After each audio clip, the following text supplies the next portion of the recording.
ஸ்ரீ வரலட்சுமி அம்மனின் அருளால் அனைவரது இல்லங்களிலும் மங்களமும் ஐஸ்வர்யமும் சௌபாக்கியமும் நிறைந்திருக்கட்டும். வரலட்சுமி விரதத்தன்று சுமங்கலி பெண்களை அழைத்து தாம்பூலம் கொடுப்பது மிகவும் சிறப்பான ஒரு வழக்கம்.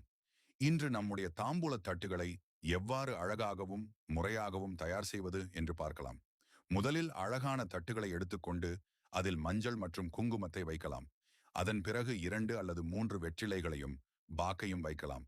ஒரு வாழைப்பழம், தேங்காய், மஞ்சள் கிழங்கு ஆகியவற்றையும் சேர்க்கலாம். வரலட்சுமி அம்மனுக்கு மிகவும் பிரியமான மங்களப் பொருட்களில் ஒன்றாக வளையல்களையும் தாம்பூலத்தில் வைக்கலாம். வண்ணமயமான கண்ணாடி வளையல்கள் தாம்பூல தட்டிற்கு இன்னும் அழகை சேர்க்கும். அடுத்து மல்லிகை பூ அல்லது உங்கள் வழக்கப்படி ஏதாவது ஒரு பூவை வைக்கலாம். சிறிய ரவிக்கை துணி அல்லது பிளவுஸ் பீஸையும் தாம்பூலத்தில் வைக்கலாம். சீப்பு, கண்ணாடி, மருதாணி போன்ற சௌபாக்கிய பொருட்களை தாம்பூலத்தில் சேர்த்து கொடுப்பது மிகவும் அழகான பாரம்பரிய வழக்கம்.